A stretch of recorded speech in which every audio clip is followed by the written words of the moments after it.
Before we start today's episode, a bit of housekeeping for all those listeners out there. Whichever your podcast listening platform of choice, Apple Podcasts, Google Podcasts, or Spotify, reviews can make a huge impact. Not only do we value your feedback, which can help us create better content, it will also help others discover the podcast. So spread the love and leave a review if you've got a minute. And with that, on with today's show. I'm the Reverend Dr. J McKee, veterinarian and minister in secular employment, environmentalist, activist, and self-confessed cat junkie. But believe it or not, I have never considered becoming a pilot. Someone who has is my guest, Father Martin Magill.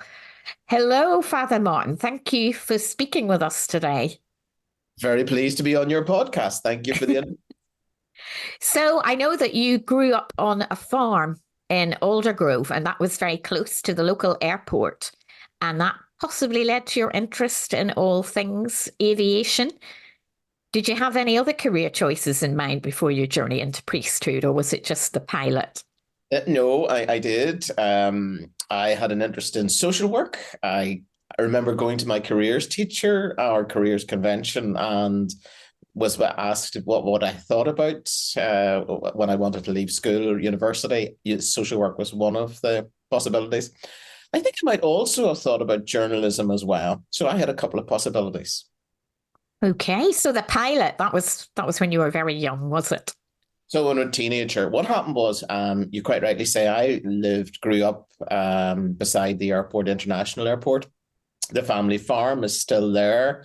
My family still live out there. And so when I'm out there, I regularly see aircraft coming in and out of the airport. I suppose as a teenager, I developed an interest in aircraft spotting. So anytime an aircraft was coming in, out came the binoculars and I recorded aircraft registration. So if nothing else, I learnt the radio code, which is still very useful when I'm speaking and giving my address. And people can't understand my accent. Hopefully, I'll not have to go into Alpha, Bravo, Charlie, Delta, etc. Right. Oh, that's great. That's great. Well, I always remember when I was at school and I said that I wanted to be a vet, I was told, no, you're a girl and you're too short. So fortunately, that was like a red rag to a bull. So I just went for it. I love your image. Red rag to bulls. Okay, very good. Yeah, so it's amazing how people's careers can take off. Absolutely. But of course, you are a priest, and what would you see as a deciding factor which led you to a life devoted to the church? Was it like a moment of awakening, or was it something that had always been in the back of your mind?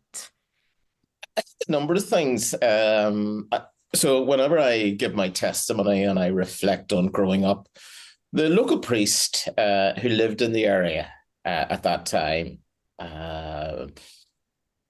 certainly had an influence. The way he celebrated Mass, very supportive of the local community, very supportive of young people in the parish. And in fact, he actually went on into youth work after he moved on from the parish as well. Sadly now dead. So his influence, definitely his witness, had an influence on me.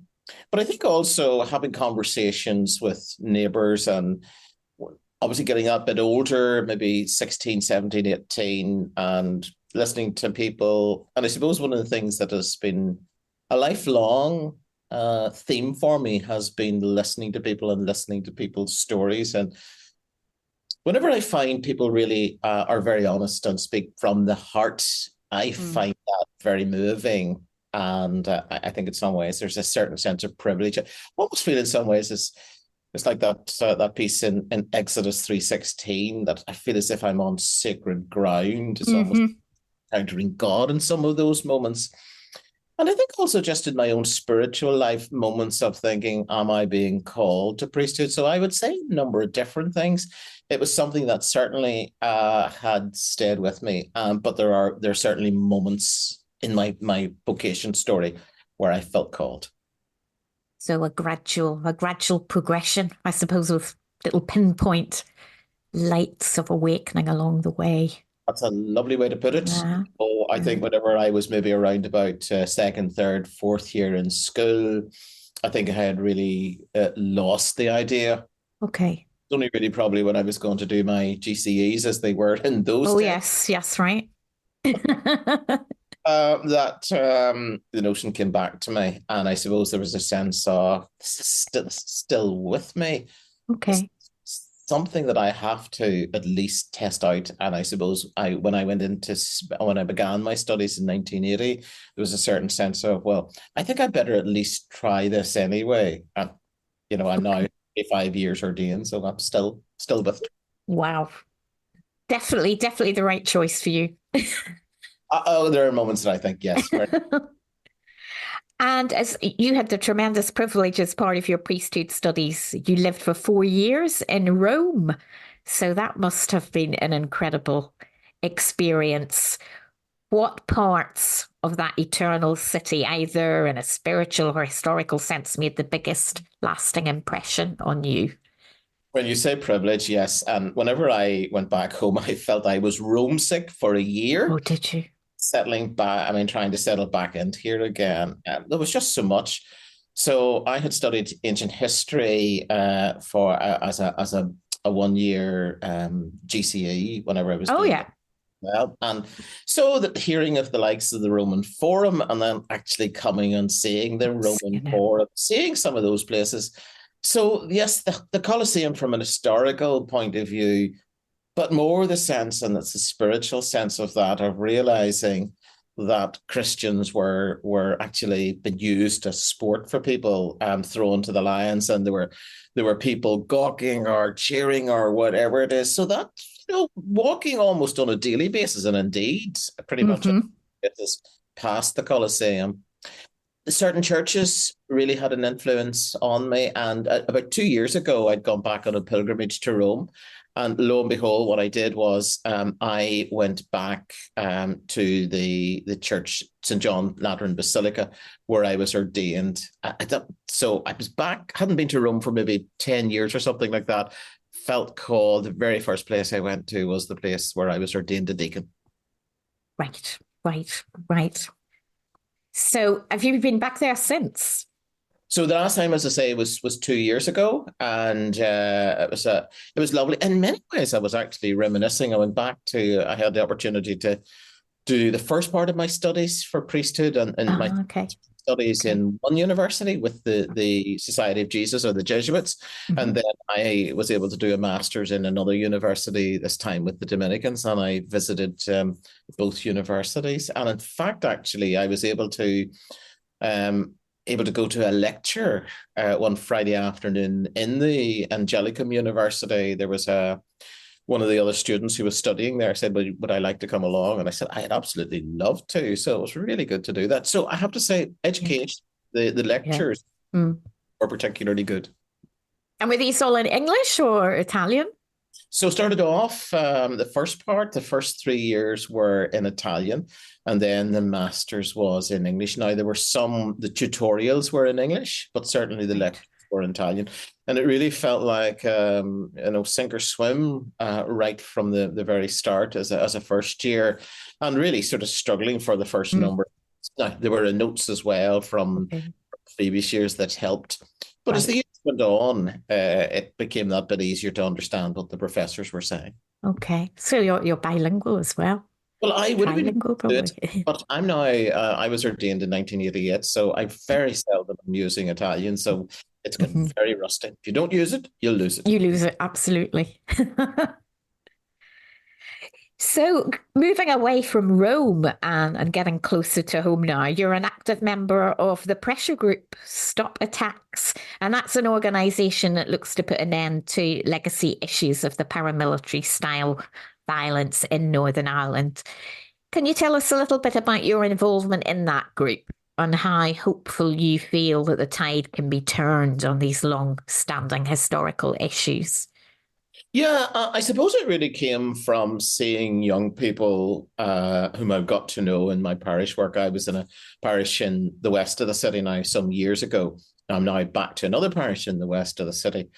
And I remember, so I got to know some of the ones who were involved in car crime, getting to know them as young people. And I remember one particular day having a conversation with the passenger and he was in the front seat in the car, and there he was with his leg and some sort of large metal contraption round it, or in fact maybe even both legs, from what I can Oh, remember.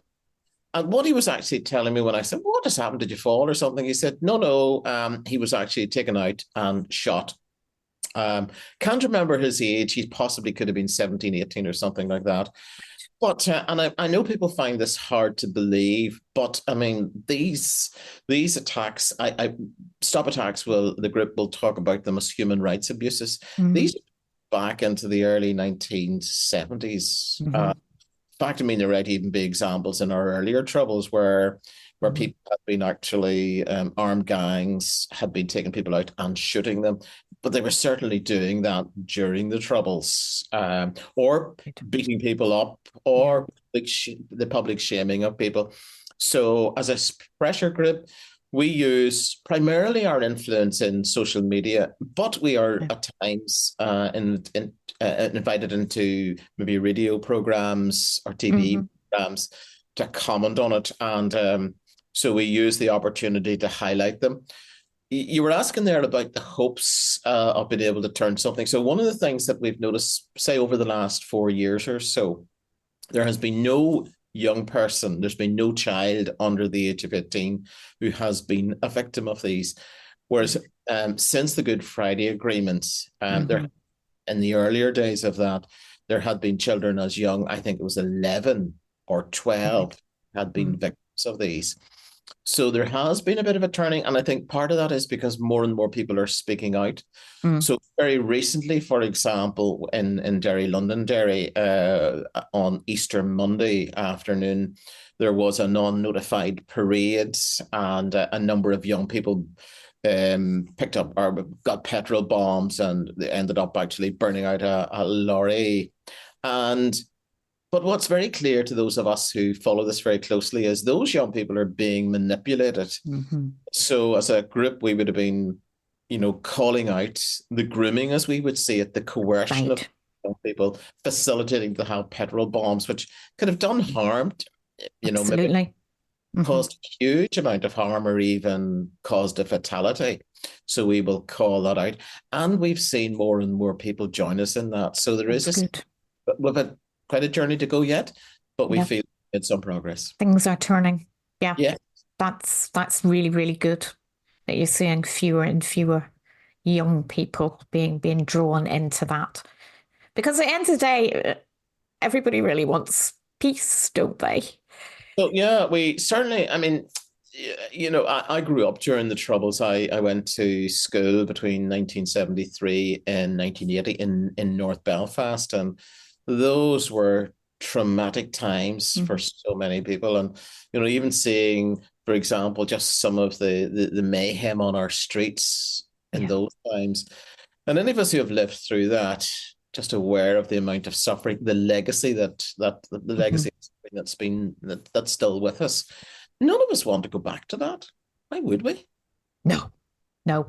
And as you say, the memory is long, isn't it? S- But Probably everybody has known somebody who's been affected in some way in the troubles. one of the things I would find when I'm talking to parishioners who have lost loved ones, and if they share the story with me again and again when it's been particularly traumatic, it's as if it happened yesterday or the previous day. So very long memories, as if trauma has actually lodged in their Yeah. memory. Yeah. Very sad, but we are getting there. Yes. And the work you are doing is tremendous and being in the forefront of that. And indeed, I'll always remember, and I watched on television, I saw your speech in St Anne's Cathedral at the funeral of Lyra McKee, who, for our listeners, was the Northern Irish journalist who was tragically shot during rioting in the Cregan area of Derry. What are your memories of that day? Because you had a wonderful sustained standing ovation mid speech as well. So I suppose, well, first of all, I mean, even going back a couple of days, and in fact, when I was talking to you about the situation in Derry, there, Lyra was killed not that far from where those young people were rioting on Easter Monday afternoon. And I suppose first and foremost was the shock of actually hearing of Lyra's death, that Lyra had been killed the previous night. I heard about it on Good Friday morning when I listened to the news. And then the funeral itself, I suppose seeing her family, her mum was still living at that stage, seeing the rest of her, seeing her siblings, meeting people there. I suppose one of the other things I remember was preparing beforehand, obviously having no idea that I was going to get the response that I got. The Church of Ireland, the cathedral staff were really helpful and hospitable. Right. Gave me a room. I think it was actually the library in the cathedral where I had time just for my text again. And because I wanted to read over it, I want to be fairly confident with it.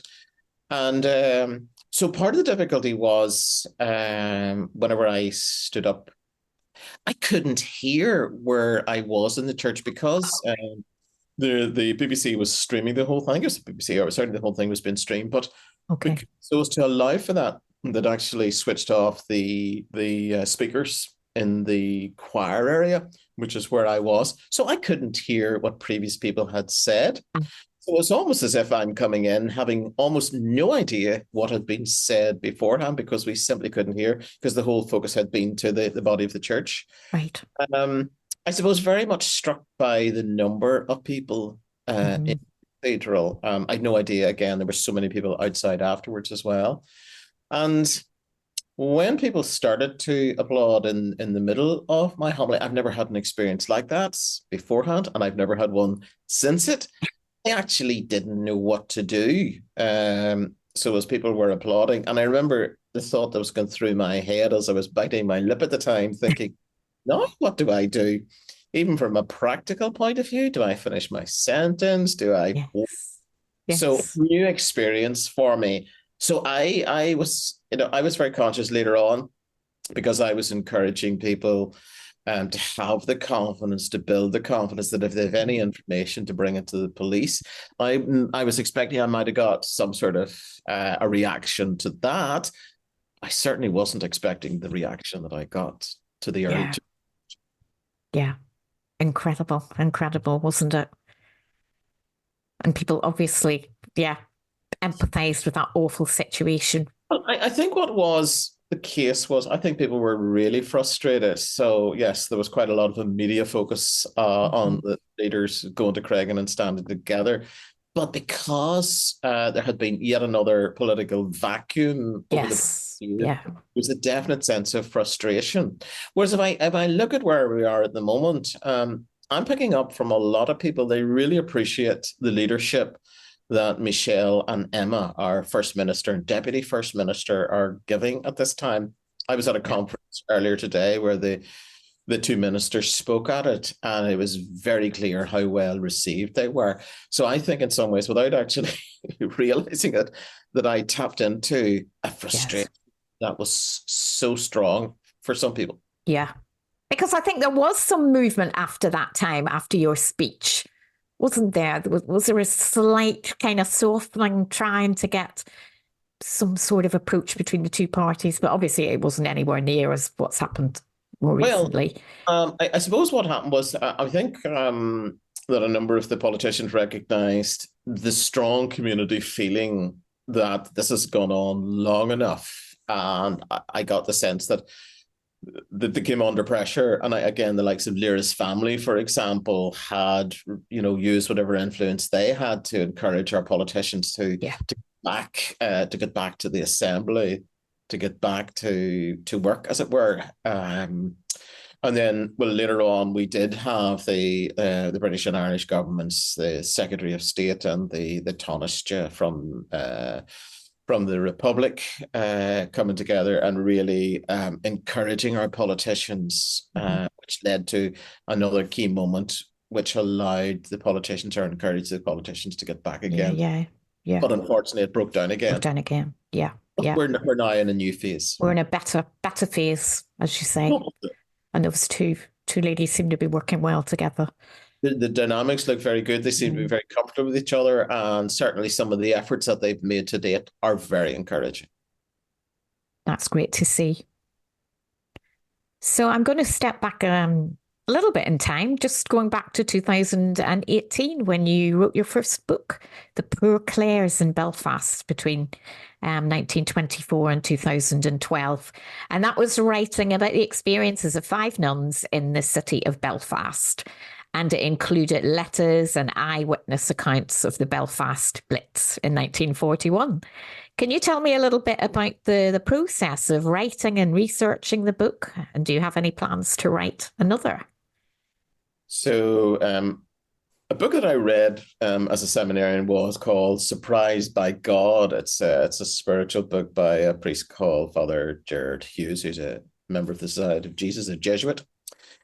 And in a sense, I have to say this whole experience that led to me writing a book on the Poor Clares was Surprised by God. So I had moved parish in 2013. I had moved to the north of the city to Sacred Heart Parish. And within Sacred Heart Parish, that's where the Poor Clare Monastery had been since the early 1920s or the mid 1920s, up until it closed in 2012. And I suppose what I detected, the nuns left the monastery to go back. They got to the stage where the community was so small they couldn't sustain it anymore, and so some of the nuns who came from the Philippines to sustain the community went back home, and some of the Irish nuns went to the Poor Clare Monastery in County Carlow. So, in other words, the Poor Clare presence had finally come to an end from 1924. There had been that presence until 2012. And I heard so many people talk and lament the loss of the Poor Clares. I heard so many stories of people going to them in distress state or asking for help or prayer, whatever. Right. And one of the things that I would talk about during the book was in some ways during the 1970s, particularly for some of the Belfast mothers, that Poor Clares were like a counselling service. They were really good listeners, very encouraging, very empathetic, and very supportive. And that's why I think in some ways they made such an impression on people. So with hearing that story again and again and again and how much they missed them, and what happened was I was asked, did I know of someone who could take part in a workshop event looking at some of the influences over the years in North Belfast. And I was asked, would I know somebody who could do this for the Poor Clares? And I very naively, and I have to say it would be naively thought, oh yes, I'll ask the chaplains, that's the priests who were chaplains to the monastery, where, of course, would they be willing to do that or could they do that? And much to my surprise, whenever I asked them, they said, well, actually, we really don't know anything about them at all. Right. The leaflets had, I think, almost been printed at this stage, or certainly this series, and it was over about 5 or 6 weeks, had been advertised, and one of them was going to be on the Poor Clares that I was coordinating. Oh, right. Discovered that, in fact, there was nobody there to do that. So I basically start from scratch to find out about the Poor Clares. There was a tiny little booklet for about 2 pages. So in some ways, it really sort of took over my life for about a week or so. And yeah, really trying to find out for yourself completely what has happened. Yeah, absolutely, from scratch. And I suppose what happened was, so as I was actually doing the research, I suddenly discovered I had no idea I enjoyed researching. I didn't particularly enjoy history at school. And here I was about 2, 3 o'clock in the morning. I completely lost a sense of time. Wow. Now, that was fine at the moment, but the following day I was exhausted because I'm 3 o'clock in the morning researching the history. And so the whole process, I started it, and I obviously had to get the support of the Poor Clares who'd gone to Carlow, and they were very good because they gave me prime resources. They gave me their I need to return them back to the Poor Clares in Carlow at this stage, so I need to make a trip and do that. And it was absolutely fascinating reading through all this, and then discovering things like, because I went to their mother house in Dublin. Mm-hmm. Couldn't believe it when they brought this box out and looked at the letters, and there were the letters, which hadn't been, maybe, I don't know, 80 years or something. Oh, amazing. Absolutely fascinating. Absolutely pristine condition. And I suppose Yeah. one of the lovely things was that there was a museum, the Northern Ireland War Museum. Whenever I contacted them and said, you'd be interested in this, and they most certainly were. Mm.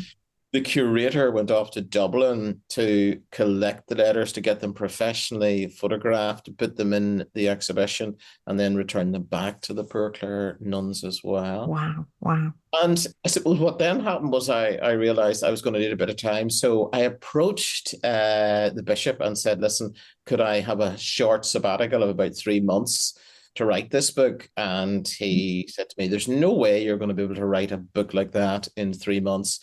Let me see if I can do something else as well. And so he arranged for me to go to a parish, a small Catholic parish in a place called Ballyclare.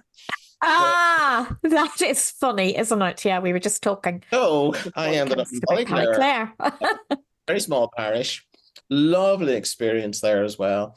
But I then had the discipline. I had mass quite early in the morning time, and I really was able to get down writing by about 10, 10:30, and researched and writing fairly constantly 4 or 5 days a week. Which meant whenever my 11 months or so was up and had to return back to Belfast, I had pretty much the book written. Oh, fantastic. You were really, really called to that book, weren't you? That was waiting to be discovered. A couple of years ago, a few had said to me, because I've always wanted to write a book, never, ever in a month of Sundays would I have thought of writing a book on the Poor Clares.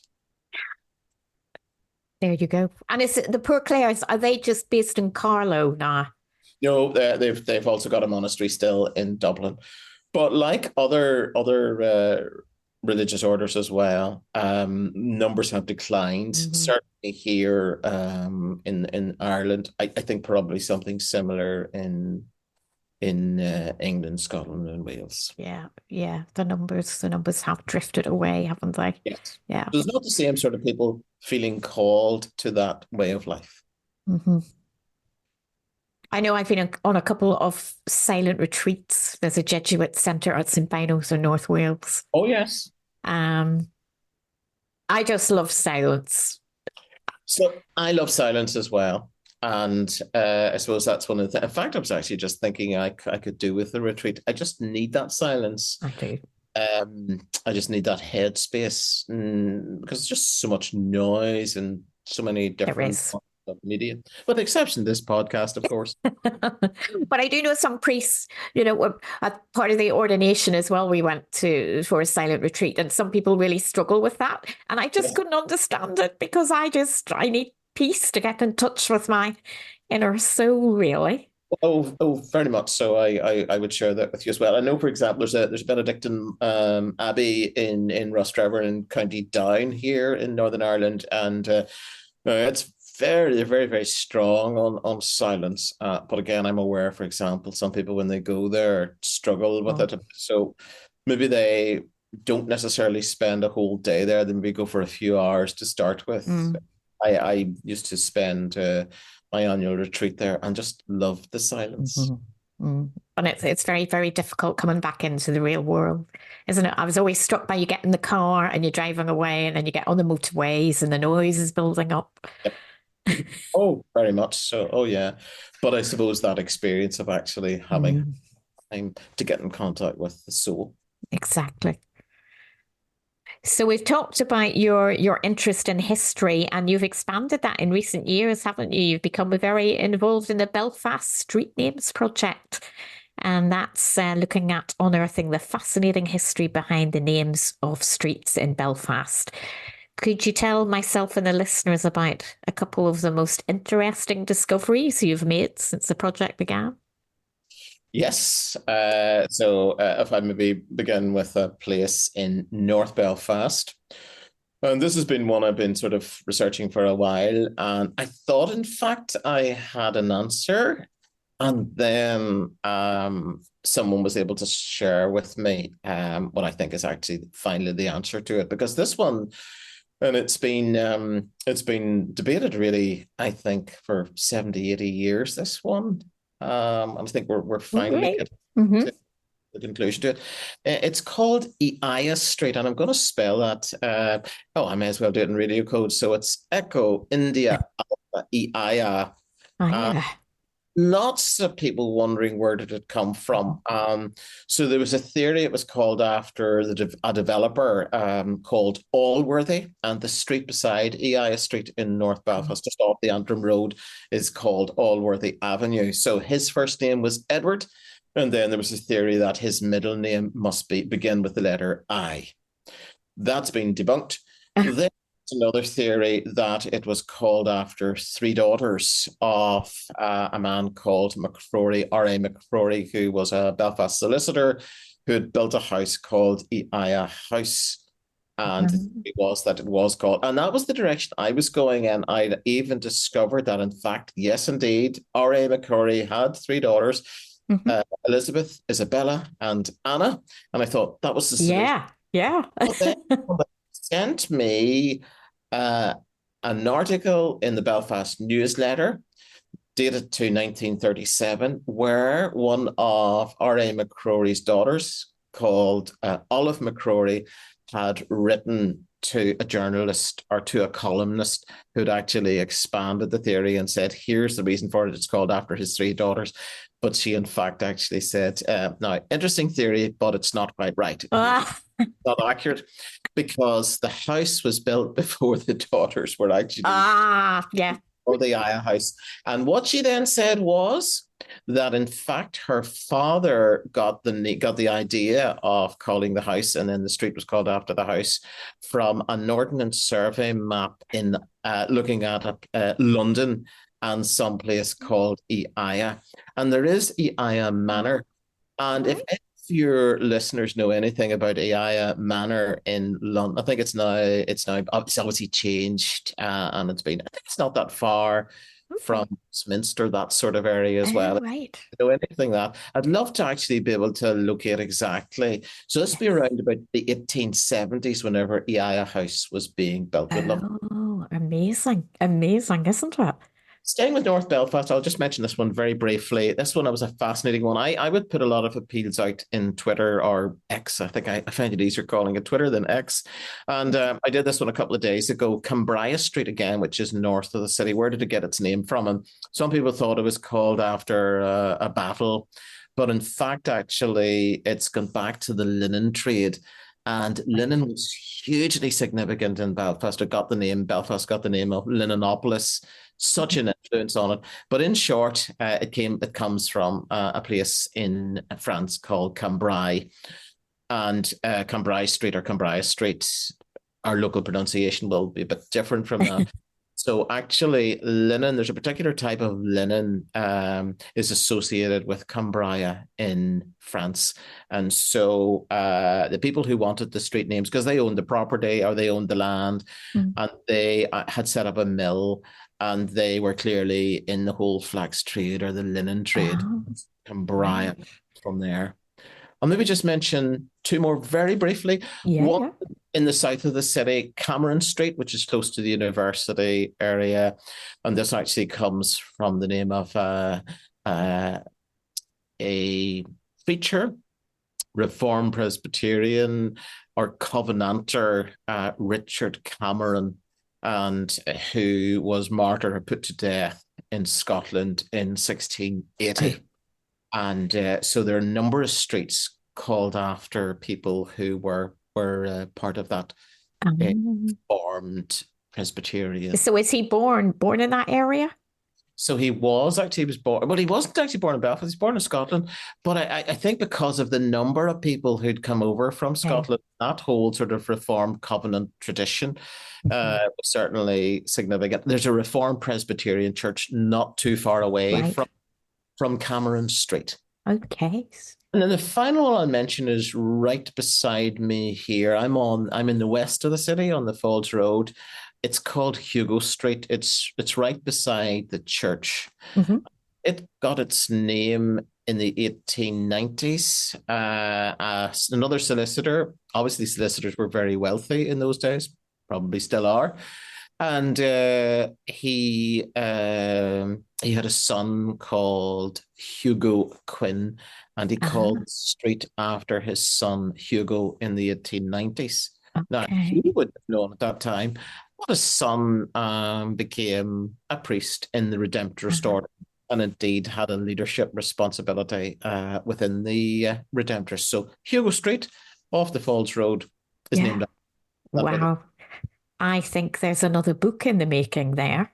Well, there certainly is, but because I have set myself such a challenge for this, there's something like 4,180 street names, requires quite a bit of work. So Well, that will keep you going for, yes, I'm working on a website, brilliant. belfaststreet.com, and I'm updating that whenever I get new information.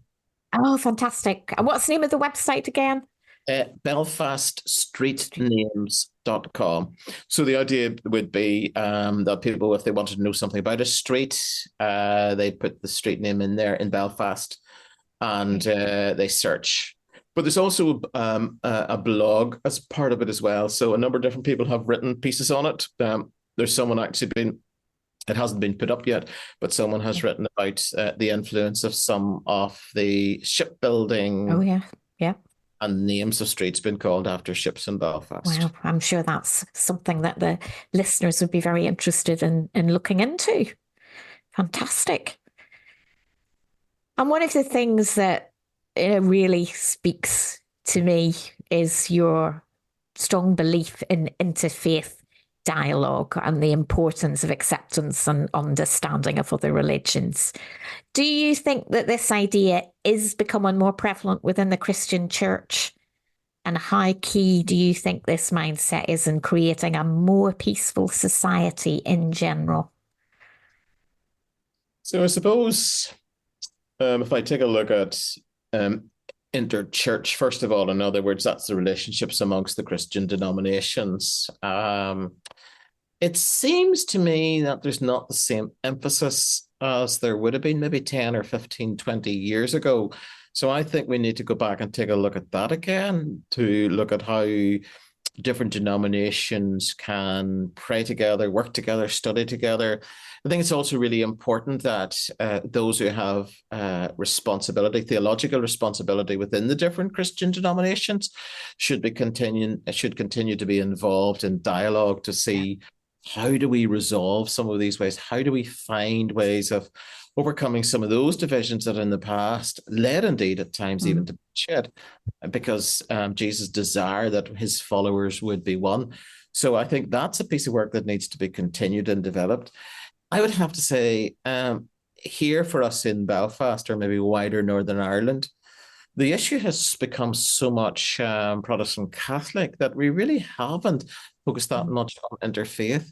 Now, I think what I see at the minute is our society, or say Belfast, which I would know best, has changed so much within the last 10, 20 years or so. Now, in my opinion, for the better, because we have people coming from all sorts of parts of the world to Mm. begin new lives here, sometimes in fairly traumatic sort of situations.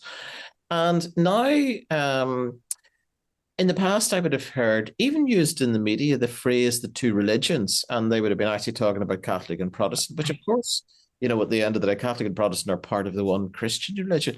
But we now have several, we've quite a variety of religions. Yes. And I suppose as I take a look at our world and some of the issues that are affecting our world, whether, for example, if I pick India, for example, so some of the issues, Hindu and Mm. Muslim, the whole Middle East Mm. situation again, with Jews and Muslim again, and Christian, of course. I don't want to forget the Christian presence there. I think it's really important that we do have an understanding, and in fact, actually, the more we understand other religions, the better. And It Yeah. feels like we're very late in Hmm. Belfast to that. But it's something that I would like to see develop even more now. There is the Northern Ireland Interfaith Forum, which Yes. really tries to work across different religions. Because if we actually think about it, if we want harmony in our world, religions have the possibility of doing that. But unfortunately, some people, because of their extreme views and their interpretations, can really give religion a bad name. I mean, I'm saddened when I hear people say, "Oh, if there was no religion, there'd be no trouble." No, I agree with that at all. Whereas, in fact, if we actually could get to the core of our religion, so Mm-hmm. many will be about compassion and understanding and love and forgiveness. And Yes. obviously, there will be unique parts, and we're obviously coming from Christian perspectives. There'll be unique parts how we as Christians see things. Hmm. And I think we've got a lot to learn from the other religions as well, don't we? Just looking Yeah. at God maybe from another perspective. Oh, very much so. I mean, I suppose again, if I take just some of the yeah, for example, if I might go to Islam for a second or two. I mean, just the whole witness of that commitment to prayer and the number of times that people pray. And in theory, certainly those of us who are priests would be expected to have a regularity of prayer and a rhythm of prayer. But for the rest of us, there can be a sense of being able to learn from that commitment. The way they observe Ramadan, for example, is a Yes. really incredible example of fasting and Yes. some of those. Very, very, very profound faith, isn't it? And as we record this podcast, I mean, there are the awful, things that are happening, particularly in Palestine, and I'm always moved by the fact that these people have undergone so much Oh, torment and devastation, lost families, and yet, when they're interviewed, they always reassert how strong their faith is, and they look after others in the community as well. I read a little article. It was people saying, "Oh, I would love to adopt a child from Gaza," and they were saying, "Well, actually, that wouldn't happen because these communities come together and they will look after the orphaned and the oppressed." very much so. So I think it would get to the core of religion, and that's where, in a sense, actually religions, and the word, of course, religion itself means a binding together. I mean, it really should be bringing us together, and Yeah. certainly God's desire that His people would be flourishing. I mean, the words of Jesus will talk about living life and living life to the full, etc. So, religion is something divisive, really, being perceived as that really saddens me.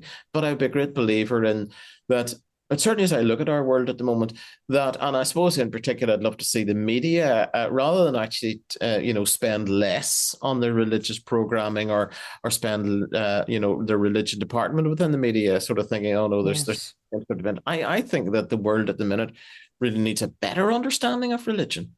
Yes. Yes. It's crying out for it, isn't it? So I'm going to touch on another aspect here. It's the Four Corners Festival, and your involvement with that. So how has that festival grown over the years? And can you describe some of the positive influences that event has had in Belfast since it began?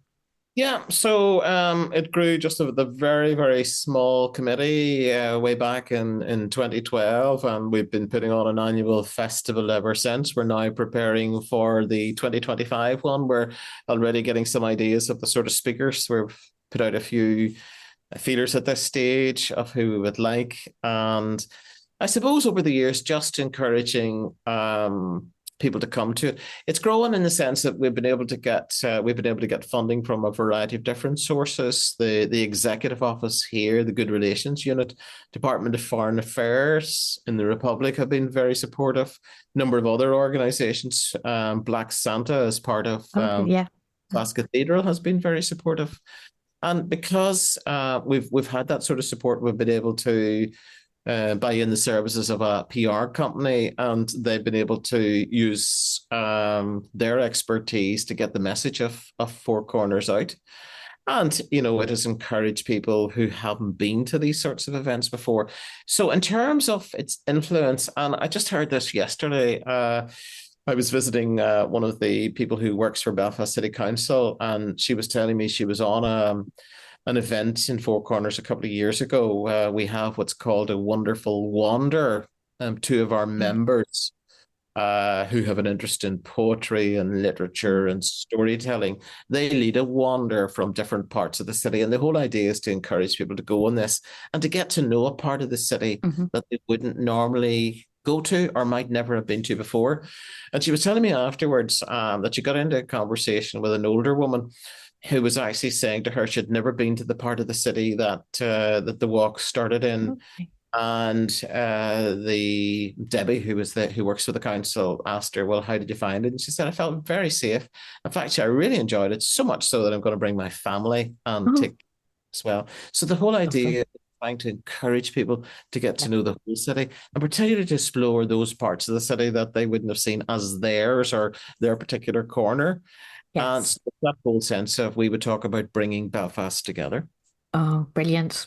And that might expand maybe beyond Belfast even. Well, I suppose one of the things is, for us as a festival, we're very keen to encourage others. We would say that there's certain principles there that, we've developed and learnt over the years. And so primarily our festival is about building relationships and encouraging people to get to know one another. So yes, they may be from different denominations, but the whole idea is that they would actually come chat to one another. And I Yes. suppose we've been greatly encouraged by some of the friendships that have involved from that. Talking to someone earlier today, and she's got to know, she's from a Catholic, but she's Catholic, and she's become very friendly with a woman from Presbyterian Church, and the two of them are actually talking about going off on a retreat together. We were talking there about retreats, and there's the two of them going off on a ticket about going off. Oh, that's brilliant. That's brilliant, The isn't it? friendship is so strong. And as you say, that circle gets bigger and bigger, Very much so. And And I suppose really the whole idea is, there's a phrase that we have here in Northern Ireland called them and on us's, or them and us. And it's the whole idea of actually just seeing us together as we, as a one community. I don't like the phrase the two communities or anything like that. We're all part of the one community here in Belfast, and getting to know one another and really finding out who the other is, to building yeah. Because we're not all that different, are we? We're really not. And then, when we get to the core of it, we'll all have our own worries and anxieties, or all of our whatever issues that we actually have, and they're not hugely different. No, that's absolutely right. I think that's fantastic. So you're a very, very busy person, Martin, but what's next for you? Well, I suppose one of the things that is of great interest from me, on a parish level, is something that's happening throughout the Universal Catholic Church, and this process called Synod. And I know other churches might be very familiar with synods. Not something that the Catholic Church is so familiar with, but it's been, say, at parish level, it would have started with a listening exercise, giving people the opportunity to come together in small groups, Right. look at a variety of different questions, and those questions were then fed on to a wider level. And then there were other events as well. So all part of the listening, and all of that would have actually brought together for the Irish Church. Then that in turn sent off to the European, bring up different churches, national churches together, and then fed into the synod in Rome. But there's a whole sense of, as we move beyond that, back again to listening to parishioners. I would like to try and do that again, similar sort of synod conversations, because we're moving into a different phase. I would say the model that we have at church at the moment is breaking down. We don't have the same sort of numbers of priests that we had a number of years ago, and really encouraging lay people in their gifts to take up the responsibility that they have as followers of Jesus. And I suppose in many ways really encouraging all member ministry. That might be very familiar to some of your listeners, but certainly for a lot of parishioners, in many ways, the parish priest did so much, took on so much responsibility, that it really wasn't.